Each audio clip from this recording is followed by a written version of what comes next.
Hello, आज हम बात करेंगे कि प्रेगनेंसी या डिलीवरी के दौरान क्या वो कॉम्प्लिकेशंस हो सकते हैं जो कई बारी माँ या फिर बच्चे के लिए लाइफ थ्रेटनिंग मतलब कि जानलेवा भी साबित हो सकते हैं। मैं हूं डॉक्टर खुशबू आनंद, मिलेनियम आईवीएफ में कंसल्टेंट, और अपने इस चैनल में मैं आईवीएफ, प्रेगनेंसी और हेल्थ से जुड़ी तमाम समस्याओं पर बात करती हूँ। अगर अब तक आपने इसे सब्सक्राइब नहीं किया है तो प्लीज़ कीजिए, क्योंकि इसमें आपको वो सारी जानकारियाँ मिलती हैं जो कि आपको किसी भी कॉम्प्लिकेशन से बचा सकती है। तो चलिए शुरू करते हैं कि प्रेगनेंसी, हम सभी लोग चाहते हैं कि मोस्ट ऑफ द टाइम सब लोगों को हेल्दी बेबी और हेल्दी मदर जो है वो प्रेगनेंसी का आउटकम रहे, बट अनफॉर्चुनेटली कुछ ऐसे इवेंट्स हो जाते हैं कि प्रेगनेंसी आपकी सक्सेसफुल नहीं हो पाती है। सबसे इम्पॉर्टेंट चीज़ की जो हमारे इंडिया में सबसे ज़्यादा कॉमन है, महिलाओं में अक्सर खून की कमी देखी गई है। तो अगर आपका डाइट प्रॉपर नहीं है, आप ऐसी चीज़ें अपने डाइट में नहीं ले रही हैं जिसकी की वजह से आपका हीमोग्लोबिन लेवल मतलब ब्लड का लेवल जो है वो बढ़ के इतना रहे कि डिलीवरी में अगर आपको ज़्यादा ब्लीडिंग हो तो भी वो कंपेंसेट हो सके, उसके लिए आपको ध्यान ये रखना है कि आपका डाइट प्रॉपर होना चाहिए। डाइट में आपकी क्या क्या होनी चाहिए, इसके लिए मैंने और एक वीडियो बना रखा है, उसका लिंक मैं डिस्क्रिप्शन में दे दूँगी, वहाँ पे आप जाके देख सकते हैं और किस तरह से आप अपने डाइट को इम्प्रूव कर सकते हैं ताकि हीमरेज, जो कि सबसे ज़्यादा कॉमन है मैटरनिटी कॉम्प्लिकेशन का, उसमें आप कैसे बच सकते हैं उस पर बात की गई है। दूसरी चीज़ की ब्लड प्रेशर, आप कई लोगों का ब्लड प्रेशर काफ़ी ज़्यादा बढ़ जाता है प्रेगनेंसी के दौरान, उससे ब्रेन पे असर पड़ता है, आपका इंट्राक्रेनियल टेंशन बढ़ सकता है, कई बार दिमाग की जो नसें होती हैं वो भी फट सकती हैं, चमकी भी आ सकती है जिसको कि हम एक्लैम्पशिया कहते हैं, और वो भी प्रेगनेंसी के लिए काफ़ी जानलेवा साबित हो सकता है। उसके लिए बचने का सिर्फ आसान तरीका है, आप अपने डॉक्टर से रेगुलर कंसल्ट में रहो, अपना बीपी रेगुलरली चेक करवाते रहो, और अगर वैसे तो वज़न बढ़ना नॉर्मल है, बट अगर कई बार आपका वज़न ज़रूरत से ज़्यादा बढ़ रहा है, आपको ऐसा लग रहा है कि आपके पैरों में, हाथ पैर में स्वेलिंग आ रही है, तो आपको ये एक अलार्मिंग नोटिस है और आपको अपने डॉक्टर से मिल के उसकी दवाइयाँ तत्काल ले लेनी है ताकि इस कॉम्प्लिकेशन से आप बच सको। उसके अलावा कई बारी जो बच्चे की नाल होती है, जो पुरैन होता है, वो किसी भी छोटे मोटे रीज़न जैसे कि ट्रॉमा हो गया या कोई भी रीज़न, वो डिटैच हो सकता है, जिसको कि हम एब्रप्शियो प्लेसेंटा, प्लेसेंटा मतलब कि जो सप्लाई कर रहा था बेबी को, सारा न्यूट्रिशन सप्लाई कर रहा था, वो जो है वो अपने सही जगह से डिटैच हो गया। तो अगर वो डिटैच हो जाता है तो बेबी की सप्लाई बंद हो जाती है और अचानक ही बेबी की जो है वो डेथ हो जाती है। तो कई बार आपको लगता है कि हम तो रेगुलर चेकअप करा रहे थे, फिर भी बेबी का जो है वो डेथ क्यों हो गया।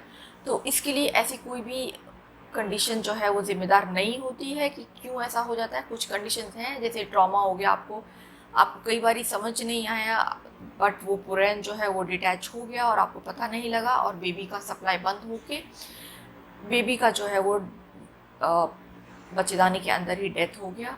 तो वो भी एक ऐसा कारण है जो कि सक्सेसफुल प्रेगनेंसी आपको नहीं दे पाती है। उसके अलावा अगर पूरा नीचे है, वो भी एक रीज़न है कि कई बार प्रेगनेंसी और डिलीवरी के टाइम पे आपको ज़्यादा ब्लीडिंग हो सकती है। दूसरी इम्पॉर्टेंट चीज़ की जो ऐसी चीज़ जो हम बचा नहीं सकते हैं, मतलब कि प्रिवेंट नहीं कर सकते हैं डिलीवरी के दौरान, तो आपको कई बार बताया जाता होगा कि बच्चे का पानी कम हो रहा है या बच्चे का पानी ज़्यादा हो रहा है। उसका रीज़न रहता है कि बच्चे में कई बार कुछ स्ट्रक्चरल अबनॉर्मलिटी रहती है कि बच्चा पानी ठीक से पी नहीं पा रहा है या फिर ठीक से यूरिन नहीं कर पा रहा है। उसकी वजह से भी जो है आपके प्रेगनेंसी में जो बच्चे का जो पानी है वो कम या ज़्यादा हो सकता है। वो भी प्रेगनेंसी को कॉम्प्लिकेट करने में एक मेन उसका भी रोल है। उसका तरीका सिंपली यही है कि आप जो स्ट्रक्चरल जो डिटेल एनाटॉमी स्कैन आपके डॉक्टर्स जो आपको एडवाइस करते हैं, लेवल 2 जिसको आप कहते हैं, वो आप करा लो।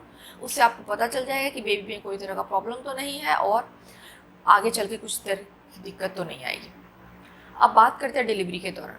तो डिलीवरी के दौरान ज़्यादातर 99% ऑफ द टाइम आपको एक हेल्दी प्रेगनेंसी, हेल्दी बेबी, सब कुछ सही हो जाता है, बट अनफॉर्चुनेटली कई बार कुछ चीज़ें डेस्टिनी में ही होती हैं, जैसे एमनियोटिक फ्लूइड एम्बोलिज्म, मतलब कि जो डिलीवरी के टाइम पे जो आपका बच्चे का जो पानी है वो अचानक से आपकी जो नसें हैं उनमें चला जाता है और आपके जो हार्ट को या फिर जो भी सप्लाई, जो मेन जगह की सप्लाई है, उसको ब्लॉक कर देता है।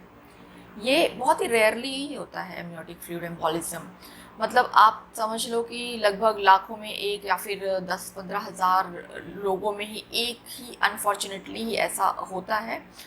इसको ऐसा कोई भी दवाई नहीं है जो इसको अवॉइड कर सकता है।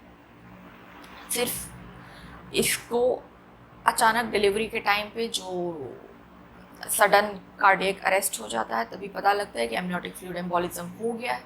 कोई भी ऐसी दवा इसको बचा नहीं सकती है।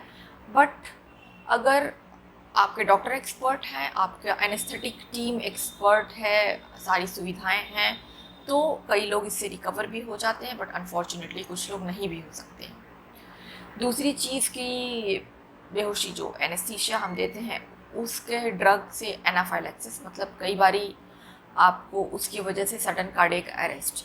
तो ये 2-3 चीज़ें ऐसी है जो जिसमें कि आप कह सकते हो कि सिर्फ डेस्टिनी का ही रोल है, किसी का भी, ना आपका ना आपके डॉक्टर का, किसी का भी कोई भी फॉल्ट नहीं रहता है, बट ये अनफॉर्चुनेट इवेंट्स हो जाते हैं। तो बेसिकली ये वीडियो बनाने का मकसद यही है कि आपको डराने का नहीं, बट ये कॉम्प्लिकेशंस हो सकते हैं, इसके लिए आप अलर्ट रहो।